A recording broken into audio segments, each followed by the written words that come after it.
That may be the greatest catch I've ever seen in my life.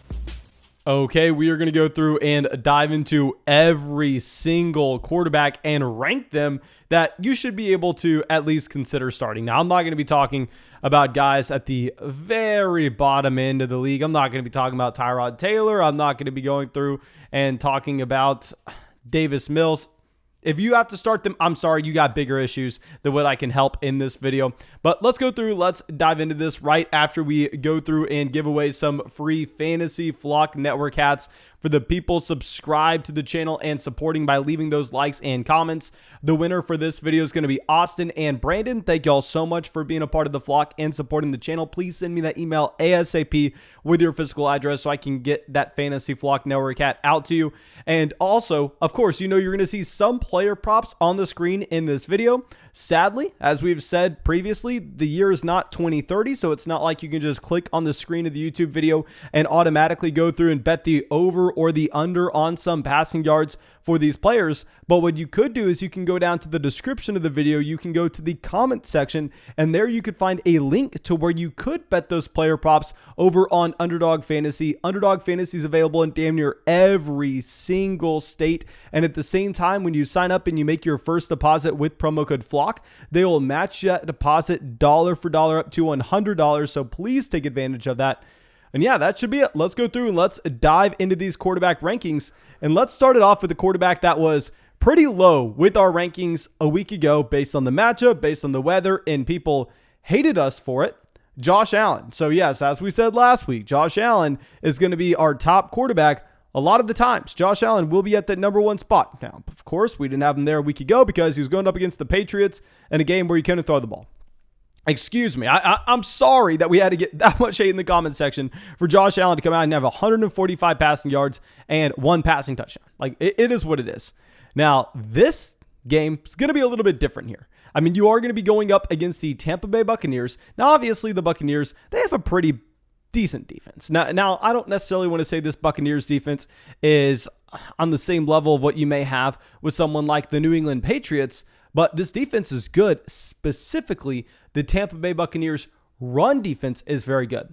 However, right now, if you're looking at this game, according to Las Vegas, and this is something we talk about all the time, I don't know how much we have to talk about this, but Las Vegas, whether you're looking at a sports book, whether you're looking at player props with Underdog Fantasy, they know more than us 9 times out of 10. I mean, unless you think you can be just doing this full time and going making bets on games and quit your day job, which you can't. You should never think that you can do that. I promise you it's damn near impossible. Vegas knows more than us, and right now they have this game between the Tampa Bay Buccaneers and the Buffalo Bills as the highest scoring game of the week. They have a 53 point over under here as the total. And if you're going to be looking at the spread right now, they have the Buffalo Bills as underdogs by 3.5 points. So they are projecting that Tampa will be able to outscore here.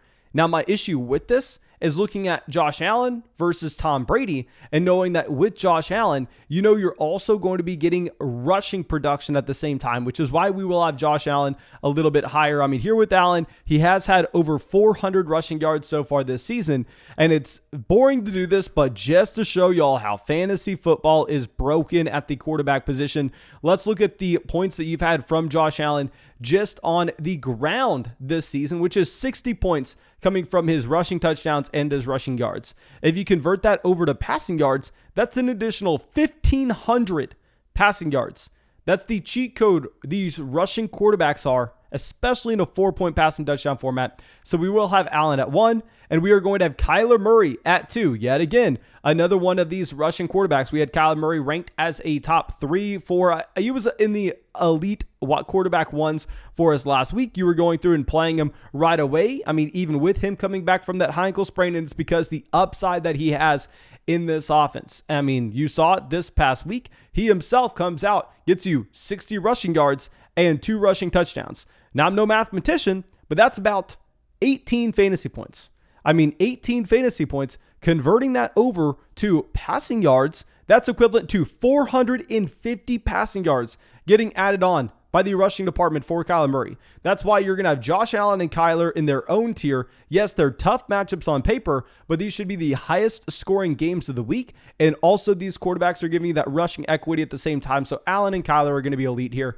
Now let's bump it down a tier and let's go over to a quarterback that I know a lot of people are not going to like to see. And this is for a 4-point passing touchdown format. If you're playing in a 6-point passing touchdown league, you need to be bumping him down. But Lamar Jackson. Now Lamar Jackson, as we've discussed, that rushing upside. I know it's boring. Trust me, I get it. With Lamar, he has a bad week this past week against the Pittsburgh Steelers.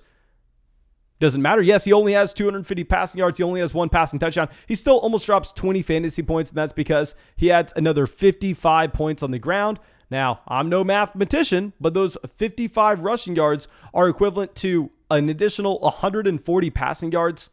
It's boring. I know y'all don't like me talking about this. It's very similar to making sure that your running backs catch the ball out of the backfield. We're not going through and ranking these quarterbacks from a real life standpoint. I'm not coming through and acting as if I'm playing Madden or I'm an NFL general manager and going, okay, well, I think Tom Brady's the best quarterback. It doesn't matter. You want these guys that have the rushing upside, especially in a 4-point passing touchdown league. Now, Tom Brady will also be in this tier alongside Lamar Jackson. You need to be bumping Tom Brady up to tier 1 if you're playing in a 6-point passing touchdown format. But this is going to be for a 4-point passing touchdown league with Tom Brady. Tough matchup against a very good Buffalo Bills defense. However, he just has such a high floor and ceiling combination every single week. I mean, as of now, he is the quarterback 1 this season on a points per game basis. I mean, he's shown no signs of slowing down, especially when Rob Gronkowski's playing here. This offense is so much better. So Tom Brady will be a top 5 quarterback ranked at number 4. And now let's go down to our tier 3 of guys. Let's go over to Dak Prescott. Now with Dak going up against the Washington football team, I know on paper, this maybe isn't a great matchup, but this Washington football team has a much better run defense than they have a pass defense. And to go along with this is one of the very few weeks we have had this season where you're going to see Amari Cooper, CeeDee Lamb, Michael Gallup, Dalton Schultz, all fully healthy in this game. Now, this past week against the New Orleans Saints, it was a much tougher matchup. And also in that Saints game, Amari Cooper was not fully healthy. He almost didn't play because he was still feeling sick from COVID. So he should be good to go after a 10-day break this week. Also, this team should have a hard time running the ball with the injury to Ezekiel Elliott and also the tough matchup against the Washington football team. Our quarterback 5 will be Dak Prescott. Now, our quarterback 6 will be Matthew Stafford, another one of those guys that's going to be in the highest scoring contest this week. Possibly, it's either going to be between the Tampa Bay Buccaneers and the Buffalo Bills or the Arizona Cardinals and the Los Angeles Rams. Now, yes, this Arizona Cardinals defense is very good, but because the team is good in general, it will cause the Los Angeles Rams to be going through and throwing the ball in the second half. As of now, the Rams are 1.5-point underdogs on the road going over to Arizona. This should be a very competitive game that is high scoring. Of course, you wish Robert Woods was good to go, but this is the new age that we're living in Los Angeles where you're just not going to have him. Bump him up if it's a 6-point passing touchdown format, but in a 4-point passing touchdown league, it's going to be harder for him to catch up on those rushing quarterbacks with this passing volume. Now let's go over to our quarterback 7 going up against the Giants. That's going to be Justin Herbert in this same tier. Now, I think that we have to be a little bit worried about Herbert for a couple of reasons. A, they're supposed to just blow the Giants out of the water at this game. I mean, right now, you have the Los Angeles Chargers as 10.5-point favorites. So possibly they look to just run the ball in the second half here. Also, you don't have Keenan Allen, but Justin Herbert has been dominant as of late. I mean, we have always seen the elite ceiling in Los Angeles. One of the issues you had with Justin Herbert earlier this season was, while yes, the ceiling was obnoxious where he had almost 400 passing yards against the Browns back in week 5 with 5 total touchdowns. You're also getting some dud performances. You're getting a couple weeks with under 200 passing yards against the Ravens, also against the Vikings, but he's been on a roll here. He's had 3 games straight with over 300 passing yards. This matchup against the Giants don't have a good defense by any means. Like we said, it's a little bit worrisome that maybe this team is so far ahead in the fourth quarter, they just slow the pace of play down and they really just look to run the ball. But this is going to be a bust-proof matchup for Justin Herbert and the New York Giants. Now, something that I'm very intrigued with is going to be this next game, which will be the Kansas City Chiefs and the Las Vegas Raiders. Now, with the Chiefs, right now they are 9.5-point favorites against the Raiders. This is something I don't get. Now, yes, they are at home, so of course you love that for the Kansas City Chiefs. I'm assuming that they're going through and they're making this line, I mean, with no Darren Waller projected to play. Because if Waller was going to be playing, I'd imagine this game is going to be a little bit closer. Reports are saying that, right now he is day-to-day. He could make it back. And honestly, if you're starting Patrick Mahomes, you almost want Darren Waller to play this game. You want this game to be a little bit more competitive. Obviously, Mahomes has taken a drastic step back where he was previously. And also an in-division game. We've seen that these in-division rivals, definitely have been causing troubles over the past few weeks. You just see this past week with the Detroit Lions taking down the Minnesota Vikings. And also, this Kansas City Chiefs team has been leaning a little bit more on the defense than they have the offense as of late. We will still have Mahomes as that top 10 quarterback option that you're most likely starting, but we're going to have him in the same tier as Dak, Stafford, and Herbert. I think you can rank these quarterbacks almost any way you would like. And now let's go down to our next tier. Let's go to our quarterback 9. Right now dealing with an injury, but he should be good to go. This will be Taysom Hill going up against the Jets. Also, reports are saying Alvin Kamara should be playing this week as well. Now with Taysom Hill, you got exactly what you were expecting this past week. He comes out and he was a good quarterback in fantasy. However, a bad quarterback in real life. And I hate to be this. I hate to just say this over and over and over again. But with Taysom Hill, as we've discussed, that upside in the rushing game matters so damn much. Where it doesn't matter that he only has 264 passing yards and 2 passing touchdowns and 4 interceptions. He has over 100 rushing yards against the Dallas Cowboys, which gives him just a drastically higher floor-ceiling combination than a lot of these other players will have. And Alvin Kamara at this point is the best weapon that the New Orleans Saints have in the passing game. So getting him added back on, and you just saw, Gardner Minshew look pretty damn good against a very bad New York Jets defense. Should be a good matchup. Now, it's just difficult because obviously dealing with the finger injury, we've kind of seen how that's affected Russell Wilson over the past few weeks. Now let's go over to our next quarterback, going right back to what we were talking about in terms of us trying to score fantasy points. The key word, fantasy, fantasy, fantasy. I think people are so bad at understanding the difference in fantasy football between real life football at the quarterback position in particular. And this is going to be Aaron Rodgers as our quarterback 10. Now going up against the Chicago Bears. Now, yes, of course, you don't need me to tell you that Rodgers is way better than a lot of the other quarterbacks that's ranked ahead of him this week. But with Aaron Rodgers, the issue is this team really, kind of wants to lean on the run here. And at the same time, going up against the Chicago Bears, this should be a decent matchup for them to decide to do just that. Right now, the spread on this game is 12.5 points being played in Green Bay. This should not be a close contest at all. I'd be a little bit concerned with this team going through and just slowing the pace of play down, and at the same time deciding to lean heavily on the run with a combination of Aaron Jones and A.J. Dillon now.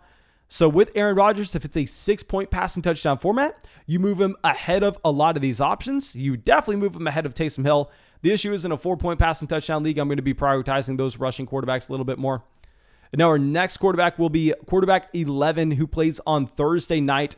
Kirk Cousins as the last guy in this tier. Actually, I apologize, Thomas. Let's drop him down a tier because you have that Adam Thielen injury. I really think there's no reason that we could have him in the same tier as someone like Aaron Rodgers. So let's lead off our next tier with quarterback 11 in Kirk Cousins. And with Kirk Cousins going up against the Pittsburgh Steelers, of course, with these Thursday night games, especially at this point in the season, where a short week is just so hard to overcome, anything can happen in this game against the Pittsburgh Steelers, as well as when you're removing one of the top weapons in the passing game in Adam Thielen off the field. Now, luckily, with Kirk Cousins, he's been very good so far this season. I think it's almost gone under the radar with Kirk Cousins. Just his statistics alone. Now, of course, if you want to make the argument that Kirk Cousins maybe not a real good NFL, it doesn't matter. With Kirk Cousins, he's had 25 passing touchdowns to only 3 interceptions so far this season. He is going out there getting close to 300 passing yards consistently. He had 340 passing yards against the Detroit Lions this past week. Now, the issue with Cousins himself is you really don't have the access to the elite level ceiling. Like, for instance, the best week that you have had for Kirk Cousins hasn't eclipsed 30 fantasy points. And the reason for that is he's had 75 rushing yards this year. So he's that pocket passing option. Move him up into 6-point passing touchdown format. Not too worried about this matchup against the Pittsburgh Steelers. And now our next quarterback at quarterback 12 will be Russell Wilson going up against the Houston Texans. Surprisingly, the spread on this game is not massive. Yes, this game is being played at Houston, but right now the spread on this game is 7.5 points in favor of the Seattle Seahawks. So maybe that tells us a little bit that this will be a close-ish game where maybe Seattle can't just completely abandon the pass and run the ball 30 plus times with their running backs, as we were saying last week that the Indianapolis Colts were going to do against the Houston Texans. So please, I mean, you have to pay respect to this spread. I would personally be betting the Seattle Seahawks minus 7.5. Now, Russell Wilson has improved over the past few weeks. I mean, if you look at that interception that he threw this past week, it wasn't really an interception. It was off the receiver's hands. That wasn't on the fault of Russell Wilson. He's had back-to-back games with over 200 passing yards. He's had 3 games in a row with over 200 passing yards, back-to-back games with also 2 passing touchdowns. So he is trending in the right direction here. Now, of course, you want to see Russell Wilson get back to his old ways, which may not necessarily happen until we get to next year. Hopefully he's just a week healthier from this finger injury at the same time. Hopefully he can take that next step forward. Now our next quarterback 13, a very bad real life option, but in fantasy, you like him. Cam Newton going up against the Atlanta Falcons, a really good matchup. And at the same time, as we've discussed, rushing upside. I mean, no, Cam Newton's not going to be a good quarterback for the Carolina Panthers, as we've discussed all season. No, he's not going to help out the receivers in this offense. But Cam Newton came out. He dropped 26 fantasy points in week 11. I mean, he started 2 weeks. In one of those weeks, he had 26 fantasy points. He's already demonstrated over a 2-game sample that he has the same ceiling as someone like Kirk Cousins throughout the entire season. So arguably, Newton does have a higher ceiling. The reason for that, 46 rushing yards, the rushing touchdown, just add on an additional 250 passing yards to his statistics if you're going to do some quick math here. And also, it's a really strong matchup against the Atlanta Falcons. Hopefully, they were able to regroup during the bye week. And our last quarterback in this tier, a much better option in real life than he will be in fantasy, Joe Burrow. Now with Joe Burrow, yes, great for the Cincinnati Bengals. The issue is this matchup in particular going up against the San Francisco 49ers, going to be a really tough one. Now, I think you could easily make the argument to have Joe Burrow at the very top of this tier, but that's why we're doing this as a tier list. That's why we're not necessarily just going through and doing this as a straight list of rankings. Because if you want to have Joe Burrow up at quarterback 11, I'm fine with it. If you want to have him up there, I'm going to be a little bit worried about the matchup. And as we've discussed, I mean, for instance, Joe Burrow hasn't had a single week so far this season where he's shown the same level of upside of Cam Newton. I mean, he pretty much gets there in 1 week against the Ravens back in week 7, where he drops 416 passing yards and 3 passing touchdowns. But that was about equivalent to what we had with Cam Newton 2 weeks ago. And that's why fantasy football is broken at the quarterback position, and we should all be playing in leagues with 6-point passing touchdowns. Now, our last tier of quarterbacks, we're going to start off with Taylor Heineke going up against the Dallas Cowboys. This should be a team that's playing from behind the majority of the time. I mean, right now, if you're looking at this game between the Washington football team and the Dallas Cowboys, right now, Washington is going to be a 4.5-point underdog. I'm honestly a little bit surprised. Now, yes, that is in Washington. I honestly may take the Dallas -4, -4.5, just because this Dallas offense looks fantastic. Sneaky shootout potential here with the Washington football team. Now, our next quarterback will be Derek Carr going up against the Kansas City Chiefs. As we've discussed, since you've had the loss of Henry Ruggs in this offense, you have to drastically lower your expectations with Derek Carr, especially, and I repeat, especially if we have no Darren Waller. I mean, let's just go through and look at what you've had with Derek Carr as of late. And reminder, no, Henry Ruggs was not a great option for fantasy, but he was a solid option from a real life standpoint because he was able to go through and effectively stretch the field and create life easier for every other player in this offense. And with Derek Carr since then, you've seen the fall off. I mean, he went from at the beginning of the season, 430, 380, 380, 340, 320 passing yards in given games. Since then, I mean, with no Henry Ruggs, 261, 215, 249. Obviously, you have really no involvement at all as a rusher at the same time. Now, if you don't have Darren Waller, this is where Derek Carr will be. If Darren Waller does play, you can move Derek Carr up. Now, our next quarterback, Jimmy Garoppolo, quarterback 17. It's going to be a run-first offense that really wants to limit Jimmy Garoppolo. Don't know exactly how healthy Deebo Samuel will be. And against the Cincinnati Bengals, I don't love this matchup per se, but obviously you have some elite weapons in San Francisco. And our last quarterback, not going to talk about it that much because, I mean, very low floor, very low ceiling. But like I said, I mean, you don't have that many appealing quarterback options this week. We will have Big Ben going up against the Minnesota Vikings on Thursday night. I mean, with Ben Roethlisberger, we kind of know who he is at this point. You're just essentially hoping that his weapons can get him some yards at the catch ability because he's not going to give you anything in terms of his average depth of target. Now, of course, thank you so much for everybody coming out and hanging out with us this video. If you have not done so already, please go down there, drop that like, leave a comment, subscribe to the channel. And you know we are going to give away Fantasy Flock Network hats every single video this season. So please make sure you take advantage of that. And also go make sure you take advantage of some of those player props they have over there on Underdog Fantasy. You can find the link in the live chat, find it in the description of the video, find it in the comment section. When you use promo code FLOCK, they'll match that first deposit dollar for dollar up to 100. So please take advantage of that. And yeah, that's all I got for you. Thank you so much. I hope you have a great day, and I hope to see you out in the live stream tonight.